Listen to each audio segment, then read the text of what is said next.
So hello students and viewers, how are you all? I hope all of you are fine and safe. This is your Arindam sir and you are watching Revision Learning.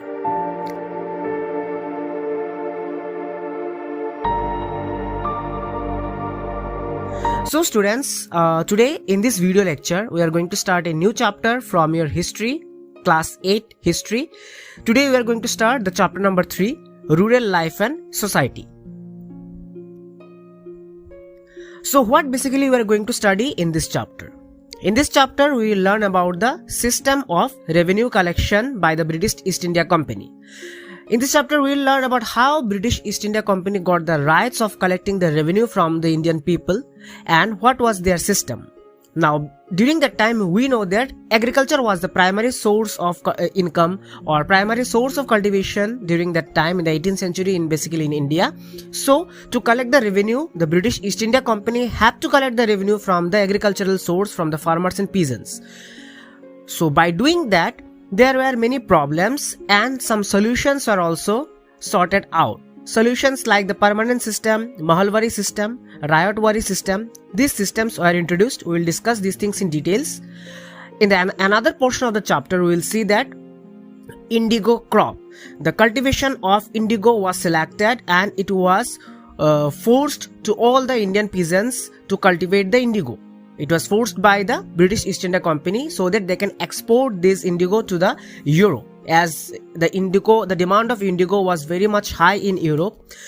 Due to this, the problems were found in indigo plantations in India, and as a result of which, the Blue Rebellion was started. So we'll discuss everything in details. Today in this video, what we will do, we will discuss basically about the system of revenue collection and the permanent system. Okay, so this is the first part of the video or the first part of the chapter you can say, and in this part we will only focus on the system of revenue collection and permanent system. In the next part we will bring up our other topics. So let's start the discussions in details. So in the 18th century, we know that the 18th century belonged to the British East India Company, the modern Indian history you can say. So in the 18th century, India was well known as an agricultural country. Okay, India was basically known for the agriculture. Majority of the people depended on agriculture. Okay, now India also led a prominent place in the world in the field of handicraft production. This is, I think you don't know, but during that time India also had some good hands in their handicrafts. Okay, handmade decorative products of various cultures, okay, various states, various peoples. India also had the prominent place in the world. One of the prominent place India had in the world in the field of handicraft production, handmade decorative products, okay, goods, items, everything. But when British East India Company or when the British came, this handicraft production was totally destroyed. Okay, so which resulted in changes in the agrarian structure. So what is agrarian structure? Agrarian structure is the cultivation of land, the structure of the cultivation of land. So this thing totally changed when the British East India Company came. Okay, British introduced many new systems of land tenures and policies of revenue administration. Okay, and which led to the difficulty to the farmers to adjust to the new ruthless policy of revenue collection. What happened that when British stopped or when British destroyed the handicraft production, after that they introduced many new systems for and you can say many new systems or many new policies for the revenue collection and administration of India. So while doing that, they introduced many new or difficult policies. Here I have written one word, ruthless policy, means showing no pity or mercy to anyone. Okay. While introducing new land tenures policies for the revenue collection, the British East India Company introduced many new systems, many new ruthless policies of revenue collection from the farmers, which ultimately resulted as difficult or which ultimately made difficult for the farmers to adjust with those new ruthless policies or systems of revenue collection. Now students, I think you might have one question that why they have introduced new systems or how they got the power. So now when we will read about the system of revenue collection, here this confusion will be cleared. Okay, so now let's see the system of revenue collection. We will read in our chapter number 2 that after the Battle of Plassey and Battle of Buxar, Mughal Emperor was badly defeated by the company, the British East India Company. Now after that there was a treaty, the Treaty of Allahabad, and according to the Treaty of Allahabad, the Mughal Emperor on 12 August 1765 granted the Diwani rights to East India Company.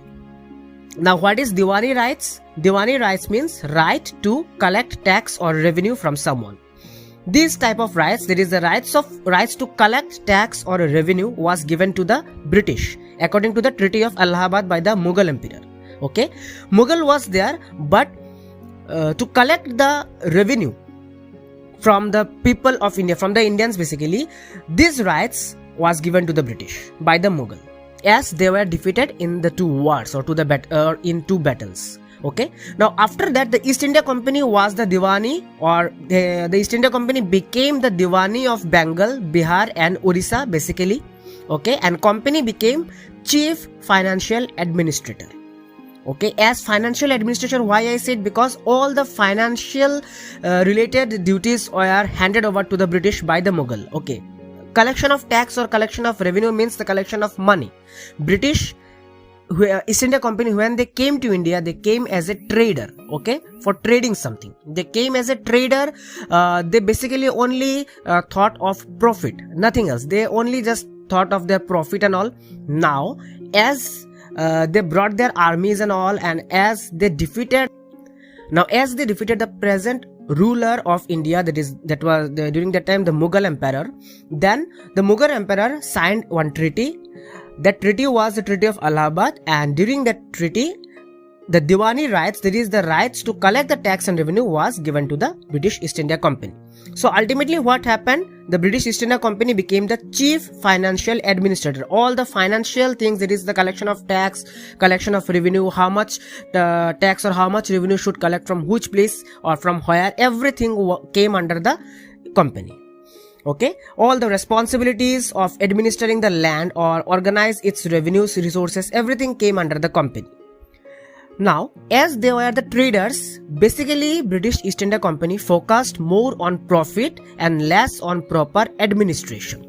They only wanted money, nothing else. Only they wanted money, and without any administration. They thought like initially they will get lots and lots of profit from, as they now got the Diwani right to collect the tax. They got the right. Now they will basically focus on collecting more profit. Okay. So for this reason, the company adopted 3 types of revenue collection system.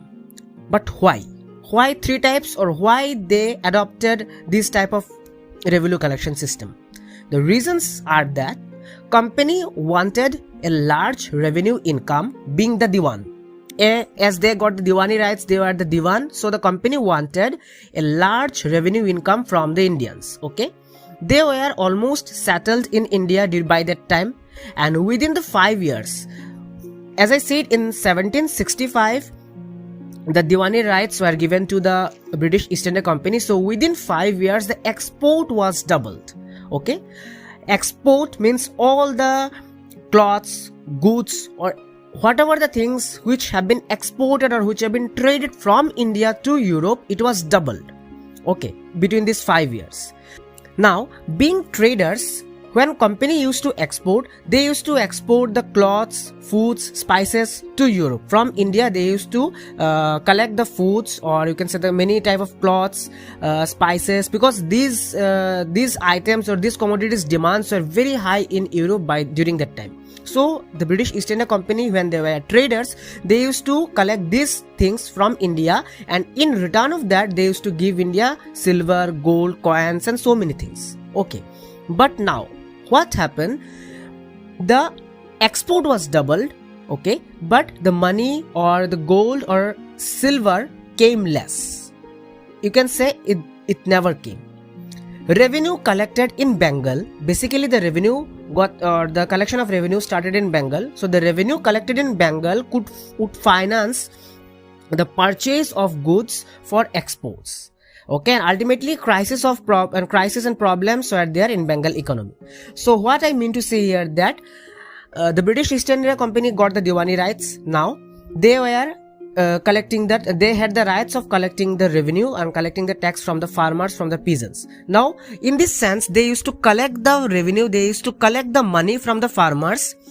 The same money they used to give the traders, and in return they used to take the money, or they used to take the cloths, foods or spices, whatever the Indians are going to export to the other countries, it is to the Europe, they used to take it from them, and in return they used to give that money which has been collected from the farmers to same back to the workers, laborers, those who have made the cloths, goods, foods, and whatever the things the things have been exported. So just imagine, the money which the company is taking from the farmer is again coming back to the workers. The money which they are taking as a revenue from the Indians is again coming back to the Indians. But in this time, or during this time, the export which was earlier balanced, you can say, now it got doubled. And earlier extra income, extra money or extra gold, silver, so many things were coming to India, but now it's not coming, because the same money that Indians are paying to the British, the same money the British are again paying back to the Indians, but they are exporting things in a double manner. So you can easily expect that there would be crisis and there would be problems, economic crisis, you can say. There would be economic crisis, because extra money or money is not coming to India, but things are going from India to the other parts of the country. So because of this reason, there was a huge economic crisis, and almost 10 million people in Bengal died because of this economic crisis and economic problems. Okay, so for this reason, the company adopted 3 types of revenue collection. When the company saw that economy, because according to the company, economy is equal to company's revenue, company officials began to feel that the investment in land had to be encouraged and agriculture need to be improved now, because economy means company's revenue. Now if the economy is going down, that means the company's revenue will also go down. So the company officials now thought that investment in the land should be encouraged, people should be encouraged to invest in the land, and agriculture should also be improved. Okay, so because of these reasons, they imposed 3 types of revenue collection system. The first system was the permanent system. In your book it is written that roughly 19% of the total area under the company rule, which covered Bengal, Bihar, Banaras, divisions of the northern western provinces and northern Karnataka, were brought under the zamindari system. Okay, so as 19% of the land of the Bengal, Bihar, Banaras, etc. were under the British, so in those places the permanent system or the zamindari system was imposed. The second revenue system called the Mahalwari system, it was imposed in those areas where the British had the 30% of the land under the company's area, like for example Punjab, central provinces, northwestern provinces, etc. And the Rotwari system covered the 51% of the land which is comprised by the company, or which is under the company rule. And most of the parts comprised of Bombay, Madras provinces, Assam, and certain other parts of the India. Okay, so these 3 systems are imposed. Now we will discuss about the permanent system. So as the company wanted to invest more in the lands and encourage people to invest more in the lands and develop the agriculture, so they came up with the permanent settlement idea in 1793.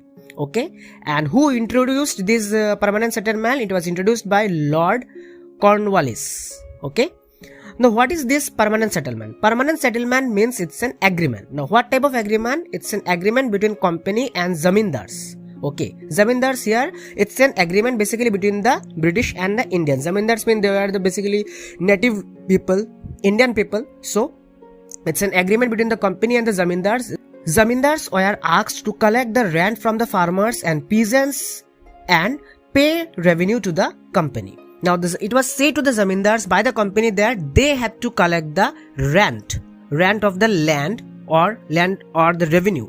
they had to collect the revenue from the farmers and the peasants, and again they have to pay that revenue to the company back. And the amount of revenue was fixed permanently irrespective of the harvest. Now whatever the situation of the harvest, it doesn't matter, but the amount of revenue was fixed permanently. Now it was said that now some zamindars thought like this, that if I collect 100 rupees or 100 rupees as a revenue from one farmer and I should give this 100 to the company, then why I shouldn't collect 150 from that particular farmer? If I collect 150 from that particular farmer, then I had to give back 100 rupees to the company and I will keep 50 rupees with me. So there is an income of 50 rupees for that particular zamindar. Like this, if he collects from 10 farmers, then definitely 500 is his collection from 1 month, you can say. So like this, some zamindars thought like this. So this system encouraged the zamindars. This system proved to be a great boon to some of the zamindars and to the government of Bengal. Okay, as because they fixed the amount of revenue was fixed. Why the amount of revenue was fixed permanently? Because this ensured a fixed amount of revenue income from the peasants, and this encouraged the zamindars to invest in improving the land for peasants. Now if there is fixed amount of revenue, then from every month fixed amount of revenue would come from the peasants and farmers. And secondly, if the zamindars were given a little bit of power to collect the revenue, then also zamindars will also collect some of the portion or some money from the peasants for them only, and some portions they will give back to the company. This will encourage the zamindars to administer more on the lands, to invest more on the people or on the peasants or on the farmers, and they can force, the zamindars can force the farmers to improve the lands, to improve their cultivation. So this was a great boon system for the zamindars. Okay, the main features of the permanent settlement, as I told you, that zamindars of Bengals were recognized by that time. Okay, then amount was fixed, and the ryots, that is the poor peasants, then became the rented peasants. Now earlier some peasants, they don't have their own land, now they got a rented land from the company where they can do their cultivation. So these are the systems, or these are the main features of the permanent settlement. But there was a problem. There are many effects of the permanent settlement. What was the problem? Now we will discuss. The problems was like this. For example, many wastelands were brought under cultivation. Now in some wasteland, you cannot even imagine to cultivate something, but during that time zamindars forced the peasants to cultivate in the wastelands also, because they wanted to increase the cultivation.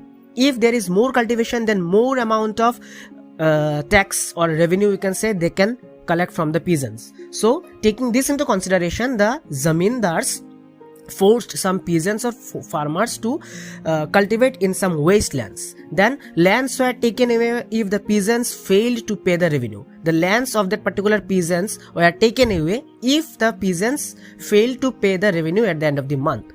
Third, the system benefited zamindars more than British, as cultivation was expanded but the rent remained the same. As I said you earlier, that in many places the cultivation was expanded but the rent remained the same, because zamindars used to pay the same amount of revenue, as the amount of revenue was fixed permanently. So taking that rule, the zamindars used to pay same amount of rent to the company, but at the same time they used to collect more revenue from the peasants or farmers. And this system affected some zamindars also, who couldn't make the payment to the company. Some zamindars were not that much clever, so some zamindars got less money from the peasants or farmers. So if those type of zamindars couldn't pay the payment or couldn't pay the actual payment of revenue to the company in the scheduled time, then they had to lose their zamindaris. Okay, during this system it has been found that the zamindars were not investing in the improvement of the land. Okay, the revenue had been fixed so high that the zamindars found it difficult to pay most of the revenues. In some cases, as I said you, the zamindars faced many problems. In some cases or in some places, the revenue was high for the zamindars, that they found it very difficult to collect from the peasants and farmers, and then they found it difficult to pay back to the company. Okay, anyone who failed to pay the revenue lost his zamindari. Second, and as I said you that in many cases the cultivation of the cultivation was expanded, which means that the increase in the income of the zamindars, but no gain for the company, since it had the fixed revenue demanded permanently. So this system actually in somehow benefited the zamindars. In some cases the zamindars lost their zamindaris, okay, and in many cases the zamindars were benefited, but the company had no gain. So ultimately this system, or you can say the permanent land revenue system of Bengal, failed. So with this, today I will end my discussion here. I hope you have understood everything, and ultimately you have understood that after everything this permanent land revenue system of Bengal failed. Okay, so in our next video we will continue our discussion with the Mahalwari settlement or Mahalwari system and the Rotwari system. So students, keep studying, keep learning, and I hope that you have understood everything. If you have any doubts or queries, you can ask me in the comment section below. And if you have liked my explanation, then like this video, share it to your friends, and don't forget to subscribe Revision Learning and press the bell icon so that you never miss any of our videos and updates. Till then, keep studying, keep learning, and soon we will bring our next video where we will discuss the later portions of this chapter. Thank you. So hello students and viewers, how are you all? I hope all of you are fine and safe. This is your Arindam sir and you are watching Revision Learning.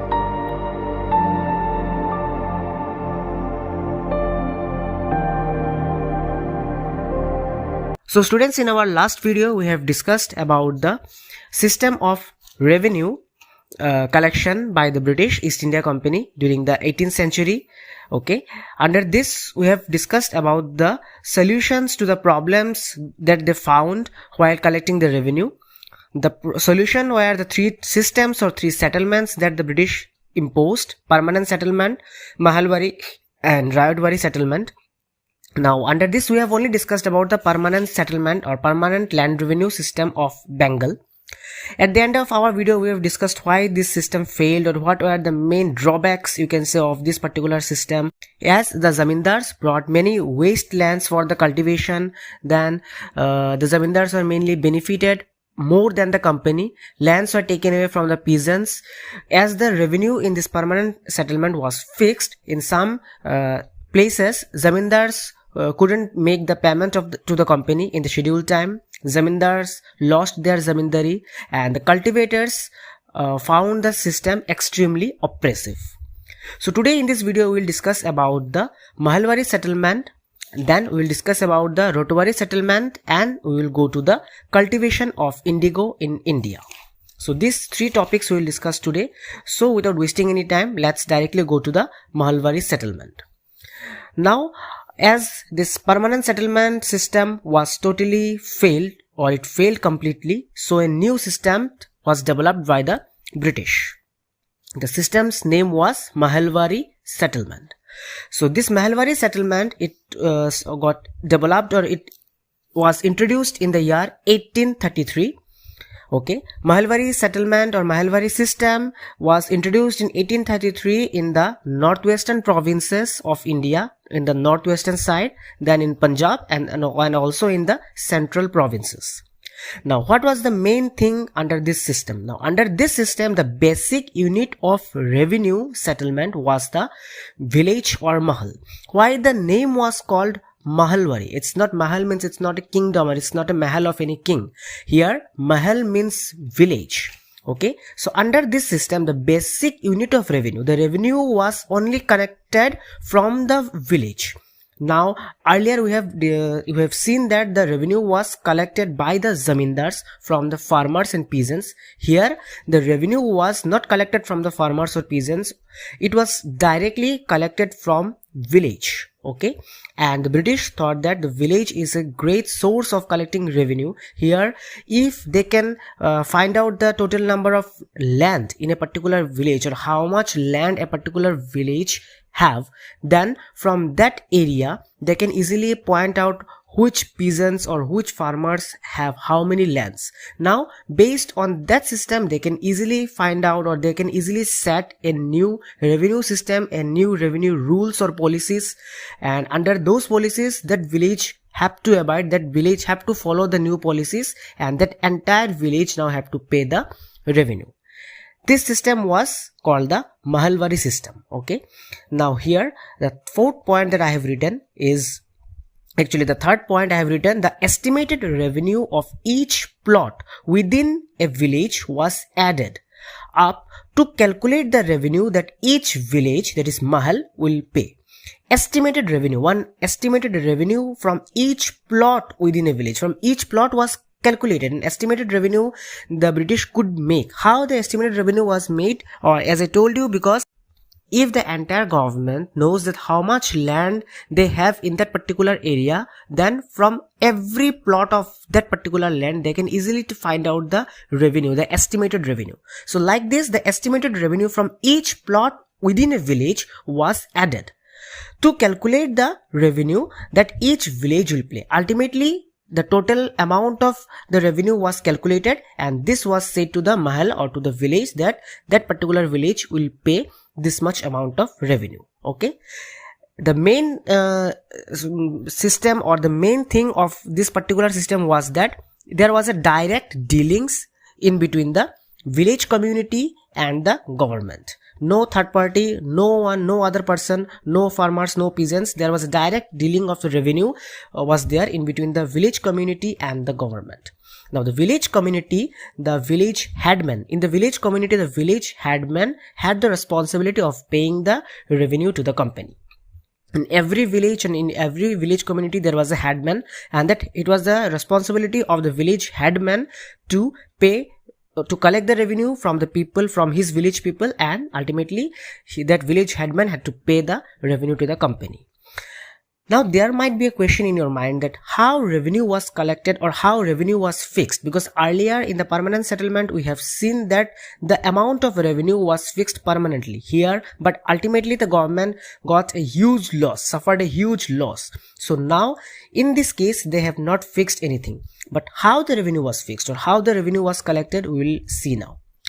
Now to answer this question, the first point that I have written is that the government collector went from village to village for land inspection, measurement of fields, recorded the custom and rights of different mahals.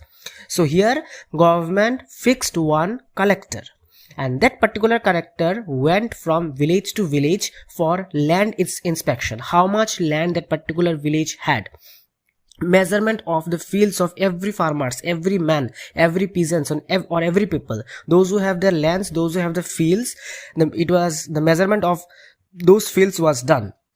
Recorded the rights and customs of every different village. Now here it was also recorded from every village the customs, how many, what are the rights of, or what type of customs that particular village follow. Everything was recorded.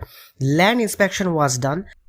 Now in the second point I have written, revenue amount was revised periodically, not fixed permanently. Now the British understood that if they fix the revenue amount like what they had done during the permanent settlement, then again they had to suffer huge loss. So to avoid that one, this time they said that the revenue amount will periodically, it will change. It will not be fixed, periodically it will be changed. Okay, this system, that is Mahalwari system or Mahalwari settlement, brought improvement in irrigation facility to the farmers or to the villagers, but the revenue collection system affected the poor people as always.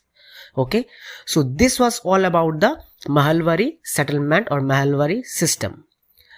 This system also more or less it worked, more or less it failed. Okay, but ultimately this system was a good system according to the British. Now another system also they imposed or they had implemented, and that system's name was the Royatwari settlement. So now we will see about the Royatwari settlement. Now in the British territories in south, the Royatwari settlement was introduced. Now how British got the territories in south? This is the biggest question. The British got the territories in south after they defeated the Tipu Sultan. Okay, and after defeating the Tipu Sultan, British gained territories in the south. So as they gained territories, now again they also had to collect the taxes, because they got the power of Diwani rights they have got. Now as they are the Diwan, they got the Diwani rights, as well as they got the territories in the southern side of the India. Now they will also impose that same revenue and same tax system, the Diwani rights. They will implement their Diwani rights in the southern Derby of the India also, as they were doing in the northern western side and in the central side and in the Bengal, Bihar, Orissa side. Okay, now in south there were no traditional zamindars. When British came, or when British occupied or when British got the territories in the southern side, they found that there were no traditional zamindars. So hence British have to make a settlement of revenue collection directly with the cultivators. So this was the problem. Now this time they found that there were no traditional zamindars. So this time what they had to do? They had to make a settlement of revenue collection directly with the cultivators, directly with the peasants, directly with the farmers. Okay. Now this system was also called as the Munro system. Why Munro system? Because Thomas Munro, the governor of Madras by that time, developed and introduced this system in the Madras provinces, means that is in the south. So that's why this system was also called as the Munro system, as this system was made by Thomas Munro. Now the question is, why it is called the Royatwari system? Okay, answer: Royats means small cultivators in South India or in south.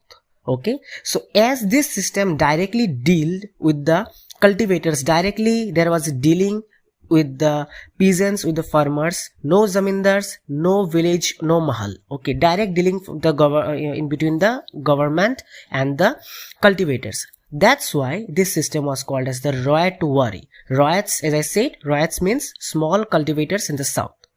So what were the main features of the Royatwari settlement? The main features were: number one, direct revenue collection from the cultivators. The British could direct collect the revenue from the cultivators, from the peasants, from the farmers. Point number two, or main features number two, peasants, that is Royats, were recognized as the proprietor of the land.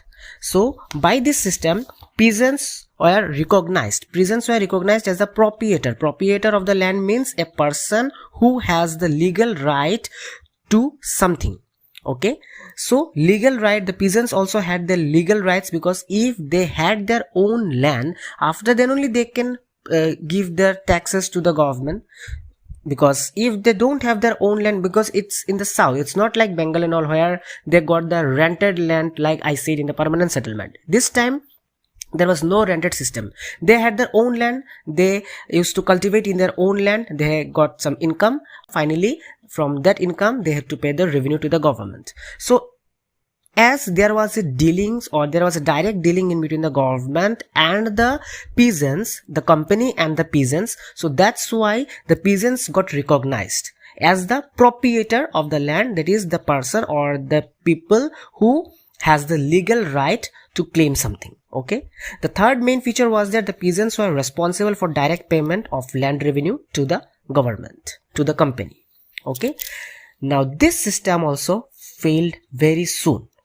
Why? The reasons for the failure of Royatwari settlement or Munro system, Munro settlement. Point number one, that it was not possible to collect the revenue in a systematic manner by the company. The company tried a lot, and initially the system was going in a smooth manner, but ultimately there was huge problem, as you can directly think that when the permanent settlement was done, before that also the government used, or the company used to take tax or take revenue from the poor peasants. But during that time when they suffered great economic loss, after that only the permanent settlement system was made. So if it was so easy, then why is the use of introducing new settlements or new systems? So at the initial stage, this system got a smooth run, but ultimately in the course of time the company found it difficult to collect the revenue from in a systematic manner from the peasants, from the cultivators. The second point was that non-payment or delayed payment of revenue was found each and every time. and each and every time the company had to force, then only they could collect some revenue, or else there was a delayed in the payment, non-payment. Also some peasants or some cultivators used to skip their revenue and all, and these were the great problems that were found by the company in the southern Dermi, that is in the Royatwari settlement. So I hope that this Royatwari settlement is also clear to you all, like that of the Mahalwari settlement. Now we will see about the cultivation of indigo in India. Now suddenly from collecting revenue to the cultivation, how?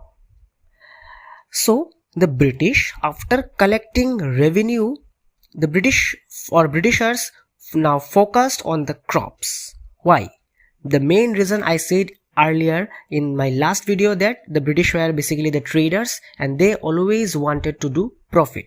So now they have seen that there was a huge profit in the collection of revenue. So as they have seen that from where this revenue were coming, the revenue were basically coming from the income of the peasants, and where the peasants are working in the agricultural field, in the crops and all. So if they now participate by themselves in the crops, if they now produce crops by themselves, if they now impose such rules or such laws and force the peasants, force the farmers to grow some crops according to their wish, then their income will be now double. Thinking that or taking that into consideration, after collecting the revenue, which was a huge success for the Britishers now focused on the crops. Okay, the British during that time forced the countryside, means forced the Indians to provide the crops that was required in Europe, which had high demands. Those type of crops was forced by the British to the Indian cultivators to produce. Okay, and country focused on the cultivation of opium and indigo. Okay, these two are the things, opium and indigo. You can see the pictures of both I have given. So the Britishers forced the peasants, or they said to the peasants that you have to focus greatly on the cultivation of opium and indigo. So here basically in this chapter we will discuss about indigo. Okay, now the fourth point that I have written, that by mid 19th century, British persuaded or forced cultivators in various parts of India to produce other crops. Why suddenly the British now came to the crops? The main question is the answer I will give you right now. Just let me read this point, that by the mid of 19th century, when it was the middle of 19th century, British persuaded, or either they initially, first of all they said, and afterwards when some of the peasants or some of the farmers refused to grow crops according to the Britishers' wish, then they forced the cultivators in various parts of India to produce other crops. For example, jute in Bengal, tea in Assam, sugarcane in Uttar Pradesh and Uttar provinces during that time, wheat in Punjab, cotton in Maharashtra, rice in Madras. Why Britishers suddenly focused on the crops? All answer is that because all went in the industries of Europe. Now in the European industry, there might be a jute bag industry, from where they used to make bag from the jute. Then from tea, they can pack it, they can make a packet tea and they can sell it to the entire Europe. Okay, so like this, they were the traders and they were businessmen, and they thought like that only. So everything was available in India, everything, the jute, tea, sugar cane, rice, everything was produced in India, was cultivated in India. And that's why the British thought that if they force the peasants, then if they force the farmers, then they can get all the raw materials and they can take the raw materials to the industries of Europe, and there they can produce it, they can reconstruct it, and they can make a huge amount of profit by this business. So because of this reason, the Britishers, after the collection of revenue, they focused on the crops. Now we'll discuss about the cultivation of indigo in India. Okay, so what is indigo? Indigo is a crop. Earlier, blue color in prints was produced from a plant called indigo. We can see this type of blue color prints were taken from a plant. That plant's name was indigo. Okay, and nowadays you will find so many synthetic colors, synthetic blue colors, but at the initial stage, from this indigo plant only this blue color print was taken. Okay, now from indigo a blue dye was made and high demand in Europe. It had a very high demand in Europe, this blue dye. Why this blue dye's demand was high in Europe? Because the Europe used to color their uniforms. Okay, used for this blue dye was used in Europe for coloring the blue sage uniforms owned by the British police, military personnel, hospital staffs, etc. So because of this reason, this blue dye the demand of blue dye was very high in Europe. So why the demand was high? Why they couldn't grow in this indigo there? There are some reasons, because indigo was very rare in Europe. Okay, another reason was that the textile industries, just now I said the industries were there in Europe. The textile industries also used indigo to make different types of clothes, to print different types of clothes with blue color.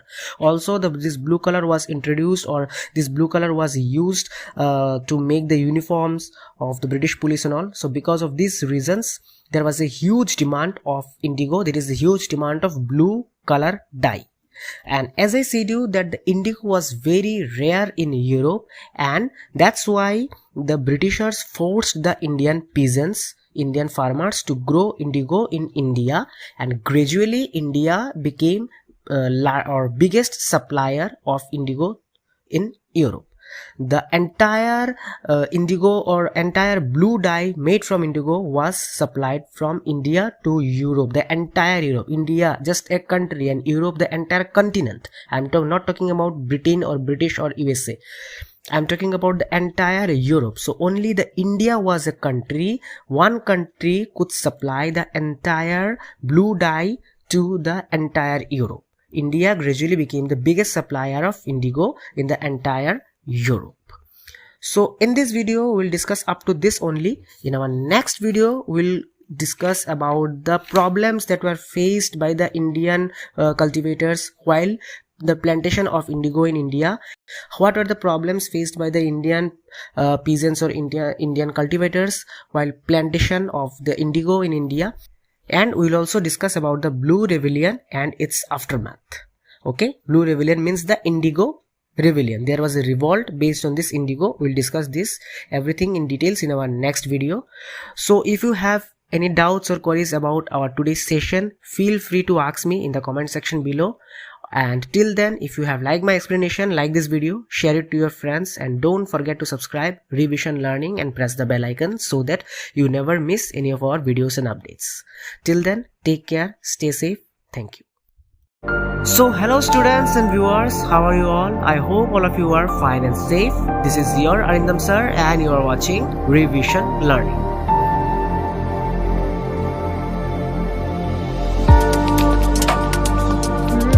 So students, this is the third part of your chapter Rural Life and Society.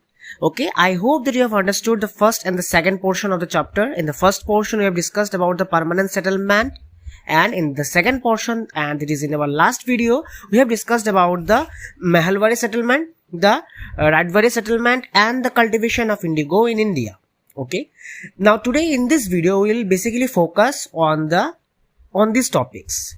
Our today's video's topics are that the high demand of indigo in India, why there was a high demand of indigo in India during that time, then the two main systems or two main types of indigo cultivation in India. Then we will discuss about the problems related to the Neil system and the Rayite system, which ultimately resulted in the Blue Rebellion. Okay, the Indigo Rebellion you can say.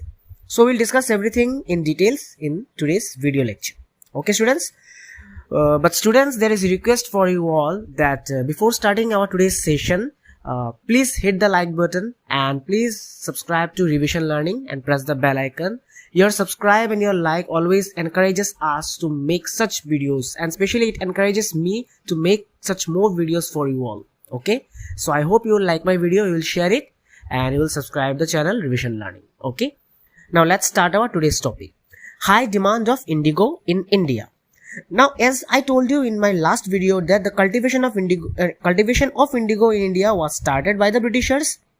And why? In Europe there was a very high demand of indigo, because that one indigo was used by the Europe or by the Britishers for coloring their uniforms and all those things I told you. It was also used in the textile industries and all, and the cultivation of indigo in Europe was very rare. That's why, as now British got the power, what power? The Diwani rights. Also, as the British now almost occupy many places of India, they thought that let's go to the Indian farmers, let's tell them to start the cultivation of indigo, and let's start our new business. We'll take this indigo from India and we will sell it in the many parts of the Europe where the demand was very high. Another reason was that, as I told you, that India was almost supplying indigo. A few portion of the Indian farmers or a few portion of the Indian lands was already cultivating indigo, and it was supplying when Britishers were as a traders. Okay, during that time only, during the medieval ages, it started, but not in that huge amount. It was done in a very less amount, and India was already been involved in, or Indian peasants are already involved in the cultivation or in the production of indigo.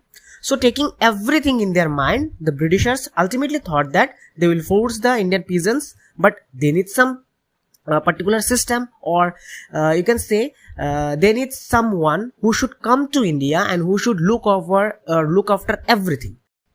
So because of this reason, some planters, that is some Britishers, came to India, and we'll discuss about the planters also, what they did.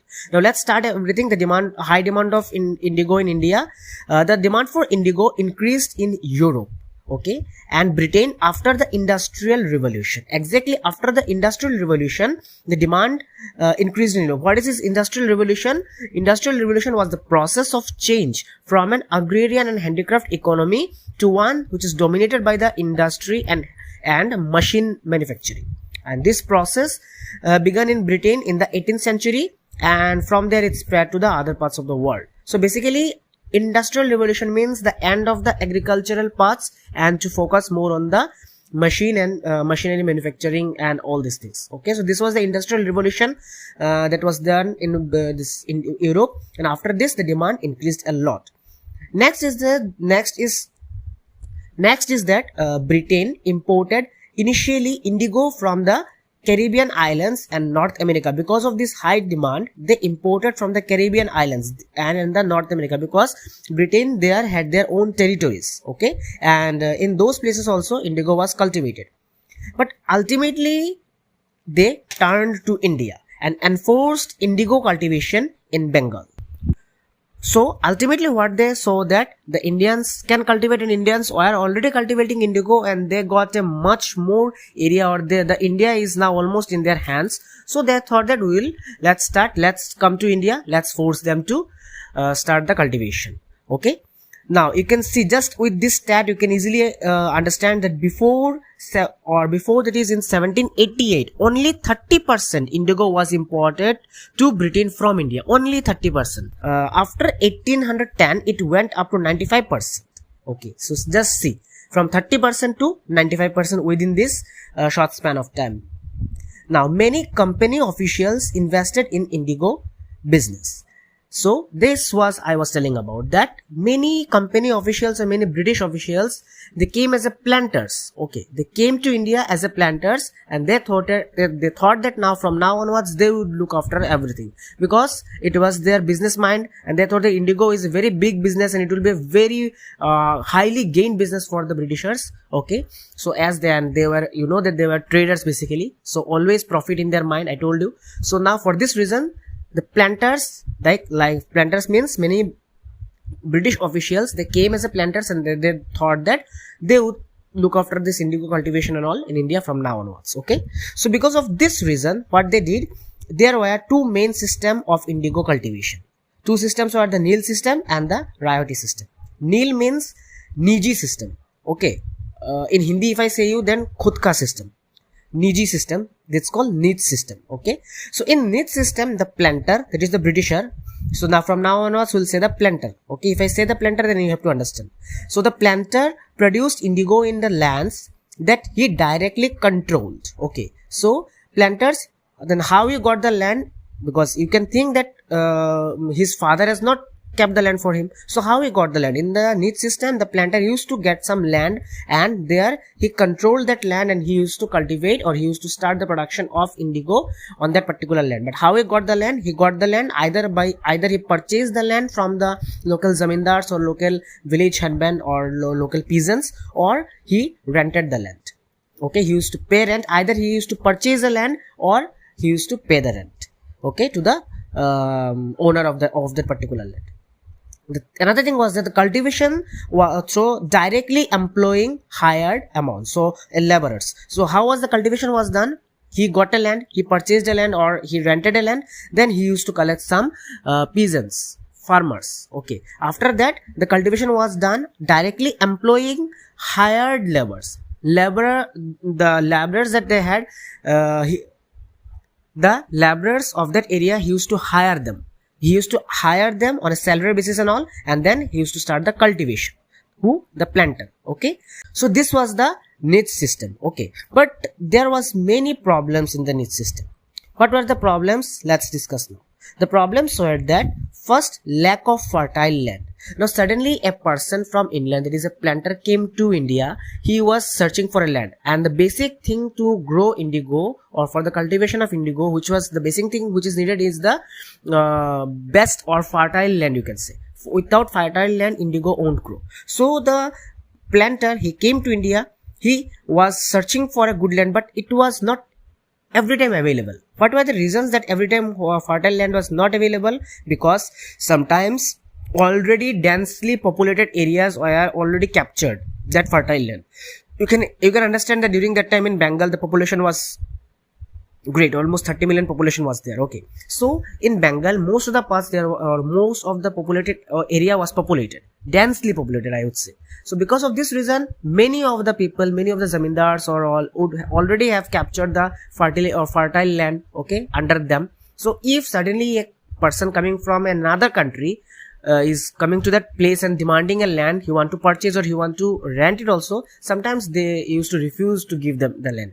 This was the problem. So what they used to do, sometimes the fertility of the land was not that much good, so the planters couldn't start his cultivation in that particular land. So for this reason they had to search land in several places. Now while searching land, some land they also got in the nearby industrial areas of Bengal, but there the distance of bringing everything, the cultivators or the peasants, farmers, everything, the distance was high. It was a very high distance, long distance, you can say.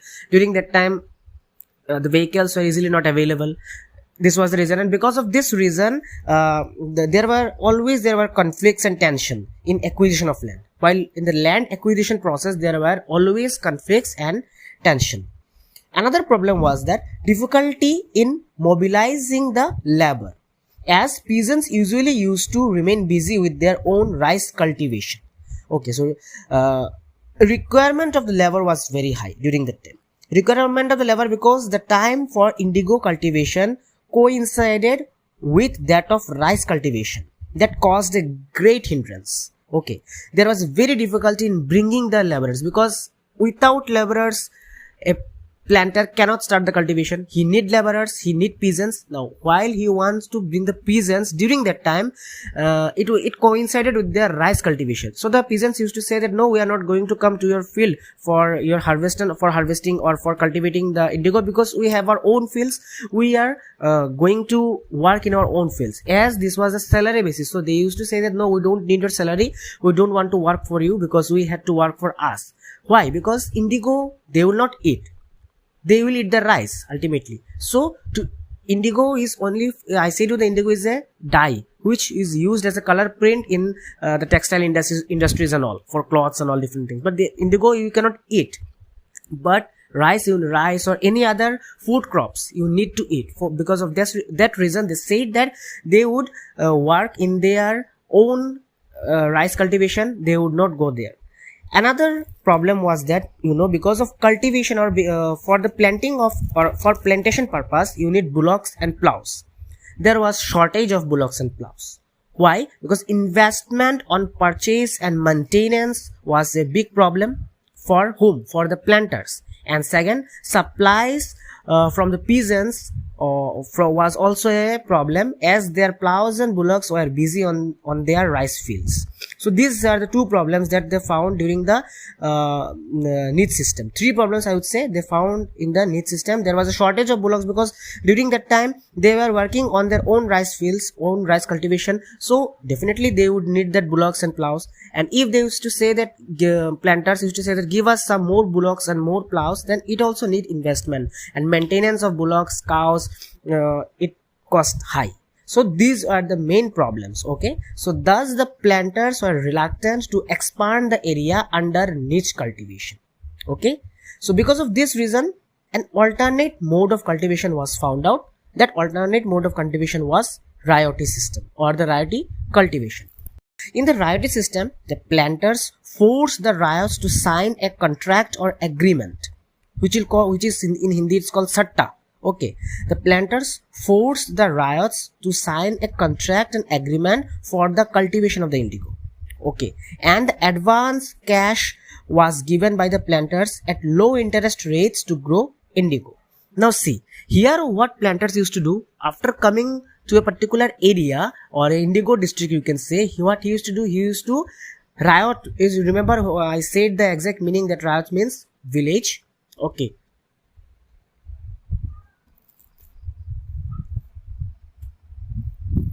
I said riot means small cultivators in south basically, so the small cultivators are called ryots. So they used to come to the ryots, they used to say that you have your own field, okay, I will pay you money, I will give you advance cash, okay, and we'll make a deal, we'll make a contract. You have to sign a contract that in your field you will grow the indigo, you will do the indigo cultivation. After doing the indigo cultivation, whatever the things that are required for doing the indigo cultivation, every expenditure would be done by the, all the expenditures would be done by the planters. After the expenditure, after the indigo cultivation was done, when it's time to harvest, after harvesting, all the indigo would be sold to the Europe, and whatever the profit they gain out of those profit, 10% or some amount they would give to the peasants in return, the ryots in return. Okay, so this was the deal, it was an agreement. So as I said, the planters and force, it was a force agreement. And why it was forced? Because actually, and why you might also thinking that why ryots agreed to the agreement, to sign the agreement, because they were getting the advance cash. Okay, when they saw the money, they fell into the trap. Okay, it was a tempted attempt by the planters to attract the peasants or ryots with the money. Whenever they saw the money, they thought, yeah, that we are getting the money, let's work for the peasants. But ultimately, whenever they got the money, whenever they signed the agreement, they fell into the trap. They fell into the trap of the planters. So this was the system. Okay, another thing which was done in the ryote system was that 25% means the advance cash or the loan, you can say, the loan was given to the ryots in a condition that 25% of the land of the peasant, that is of the land of the ryot, here in that particular land indigo should be cultivated. So in the 25% of his land, at least in the 25%, I missed one word, at least here, at least 25%, in his 25% of land he should cultivate indigo. Anyhow, in rest of his field he might grow the food related products, but at least in the 25% of his land he should cultivate indigo. Okay, planters provided the seeds, drills, machines, everything. Cultivators, and the deal was that planters should provide the seeds and the cultivators should provide the field, farming, harvesting, and the cultivators should look after the crop. That means the main difference between the Neat system and the ryote system was that in the Neat system the headache was on the planters, how to grow the cultivation, how to do the cultivation and everything. But in the ryote system the headache was on the cultivators, because they took the money, they signed the contract. So if now they refuse it, it will be problematic for them. Okay, so because of this was the two main differences between the ryote system and the Neat system. Now there were also many problems in the ryote system. Let's discuss the problems in details. First problem was that peasants who were initially tempted by loans soon realized how harsh the system was. The system was oppressive. Okay, initially the peasants, they took loan, but ultimately they realized that the system was not good for them. Okay, second thing was that the procurement price for indigo they got are very low. The procurement price means after selling the indigo, it was promised to the cultivators or to the ryots that they would get some money, but the money that they got after the profit, after the peasants already made their profit, that money was very less. It was very less. And if you see the third point, the cycle of loans never ended. It means that the indigo was after, means the cultivators or the peasants would do everything, and afterwards the indigo, after it got ripe or after it was harvested, it would be taken by the planters to the Europe. They would do some business and all, they would get some money. Now after getting the money, the planters promised that they would pay some amount of money to the ryots, but it was very less because their income was very less. They had done the hard work, but their income was very less. Now the cycle never ended means that again for next year the planter said that okay, you start the cultivation, again I will pay you some more loans. So like this, again they used to take the money from the planters, again they used to work, again the indigo was grown, and again they were in debt. Ultimately they were in huge debt. Okay, the burden of loan was there on them. So this was the problem. Fourth, that the peasants were forced to grow indigo on the most fertile lands which were suited for growing rice. The peasants, as they signed the contract, in their contract it was written that they are forced, means they had to grow the indigo in those lands which was very fertile and which was used by the peasants for the cultivation of rice or food products. It was written like this, which ultimately, point number 5, reduced the area of cultivating rice. Definitely, if I use those places or those parts of my land where I cultivate rice, then definitely it will reduce the area. Okay, so the area was reduced, cultivating area was reduced. Next, this reduced fertility level of the land where rice was basically grown. Why? Because roots of indigo actually are very deep, and because of this reason the lands ultimately began to get infertile. The fertility level of the land reduced a lot where the rice was basically grown. And again I said you that indigo was not the main item or food item of India, main crop of India. Main crop was rice, wheat. Okay, we need rice, wheat to eat. We cannot eat indigo. So that's why the farmers ultimately they understood the problems of this ryoty system.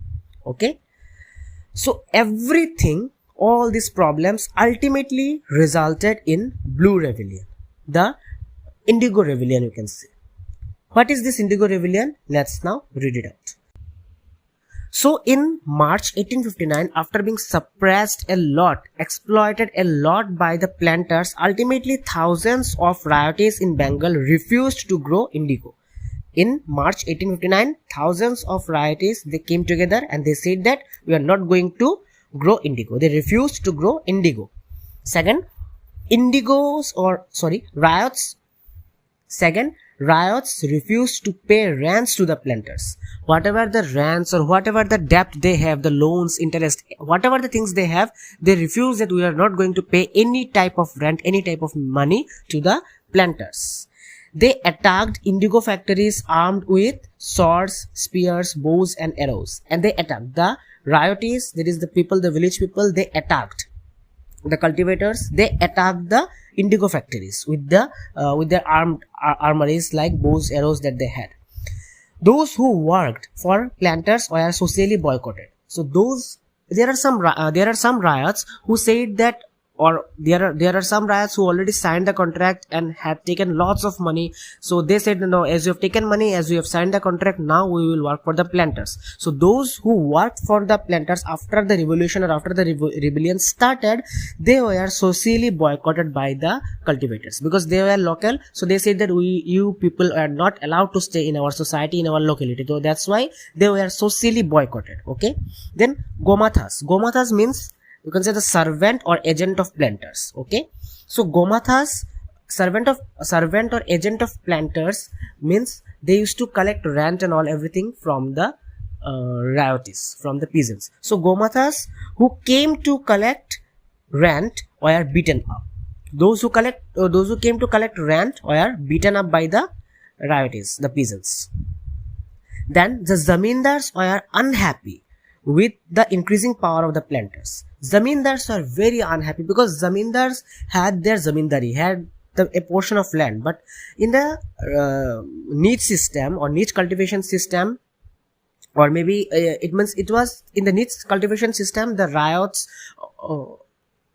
In the niche cultivation system, the planters used to come and used to either purchase the land or either used to rent that one. But in the riotous system, they are they are directly dealing with the peasants. When they are directly dealing with the peasants, the role of zamindars were reduced. Okay, now some peasants have their lands, some peasants don't have their lands, so they used to directly deal with the headman of the village, and they said that I'll pay you money, pay this money to the cultivators, peasants, and start cultivating this land. I will pay you everything, you start this, and whatever the income I will get, I will give you a share of interest, and I will give you a share of money to you, and the interest that I will pay or the money that I will pay, that money will be very less. The interest of the money will be very less. You can pay that money or you can return that money to me with a very less amount. Okay, and the money that is already spent, we can spend those money for working or for doing the cultivation processes. So this was the system. So zamindars are very much unhappy that the planters' powers are gradually increasing day by day. Because of this reason, the zamindars are unhappy. The riots got support of the local zamindars and village headmen. Because of this reason, the riots or the riotees also got support of the local zamindar and local businessmen. Local headmen. Okay, village headmen and local zamindars, they got the support. So now you have understood. If we again discuss that the reasons for the rebellion, the basic reason was the system of cultivation, which was very much oppressive. Okay, the second was the planters forced peasants to sign the agreement. Okay, then the indigo cultivators were forced to grow indigo on the most fertile lands which were suited for the rice growing or growing of rice. Now, if we say another point, then indigo plantations reduced the fertility level of the soil, and the peasants were provided loans for indigo planting, which was at a very high interest rate. So because of these reasons, the Blue Rebellion, that is the Indigo Revolt, started. Okay. Now another thing was that the indigo peasants were or also they imagined that the British government would support them. Why they imagined like this suddenly? The reason was that British government by that time were already worried after the revolt of 1857. Now students, will discuss this revolt of 1857 in details or in a detailed manner in the upcoming classes. We have one chapter only on this revolt of 1857, the Sepoy Mutiny, or you can say the first war of independence. It was said that this revolt of 1857 was the first war of independence. Okay, and if you mark the date, then the Blue Rebellion started on 1859. So that means 2 years after the revolt of 1857. And by the revolt of 1857, British were already worried. They are almost thrown out from the India. Okay, because of our lack or faults or because of our mismanagement, that revolt ultimately failed. But British were very much worried by the revolt, and the British again thought that if we don't stop that one, then again there might be another rebellion, that is which is almost like the revolt of 1857. This might be the revolt of 1859, and they would be in a big trouble. It would be a trouble for them. Okay, so because of this reason, the indigo planters or the indigo peasants, they imagined that the British government might support them. Okay, and actually they imagined it right, because the lieutenant governor of that area toured that particular region in the winter of that particular year in the year of 1859. The lieutenant governor of that area toured that region. He got all the info from the peasants, and the British government brought in the military to protect planters from the assault. To protect the planters from the assault of the peasants, the indigo peasants, the British government brought military too. Okay. Another thing what happened, that during this rebellion, intellectuals from Kolkata rushed to the indigo districts. Some intellectuals were there. Okay, they went to Kolkata. They rushed to Kolkata. From Kolkata, they went to the indigo districts where the indigo plantation was done, and they wrote the story of the misery of the riotees. They are the miseries. Okay, the story of their miseries, the atrocities that they suffered from the planters. Okay, the tyranny of the planters. What were the type of atrocities or exploitive things? Why the system was oppressive? Everything they wrote. The horrors of the indigo system. Everything, the oppressive system, about the miseries of the riotees, or about the atrocities done by the planters. Everything they wrote. And if you can relate that in your first chapter, in the indigenous records, you have got one thing, Nil Darpan play, which was written by Dinabandhu Mitra. If you check that one, this Nil Darpan, Nil means blue and Darpan means a play. This Nil Darpan was written, this play was made based on this indigo rebellion, blue rebellion. Blue means Nil, okay. Indigo, it was told as Nil Chash. Okay, so based on this indigo rebellion or blue rebellion, that Nil Darpan play was made by the Dinabandhu Mitra. Okay, so now let's see the after effect or the outcome of this rebellion. Okay, now the British government set up Indigo Commission to inquire into the system of indigo production. So after this this inquiry or the tour of the Lieutenant Governor, British government, what they did, they set an Indigo Commission just to inquire about the system of indigo production. There what they found, that the commission held the planters guilty. They found the planters guilty, criticized them for the coercive methods they used with indigo cultivators, and the planters were very much criticized because of the methods or because of the system, suppressive or oppressive system, you can say, that system which they used upon the indigo cultivators. It was they found guilty, and it was criticized a lot by the British government, because British government, as I told you, the British government are already in a worry about the revolt of 1857. So this time they support the Indians, they support the peasants, they were against their own countrymen. Okay, so after all these things, indigo production shifted to Bihar from Bengal. So everything was done in Bengal. After this blue rebellion, indigo production stopped in Bengal and it was shifted to Bihar. Now here another story was there, the story of Champaran and Gandhiji. You would read this story in details in the class 10. Also you will read a little bit of this story in the upcoming chapters of history. We'll discuss, but in your class 8 syllabus you will get this story in a very summarized way. If you want to know full in details, you can check the class 10 book, or whenever you will go in class 10, you will read this one. It's a very interesting story, the story of Champaran. Champaran is in Bihar. Whatever the atrocities or exploitive nature the planters imposed or implemented in Bengal, the same thing was implemented in Champaran also. And ultimately, after the Champaran rebellion, which was started by the Gandhiji, these things stopped. Okay.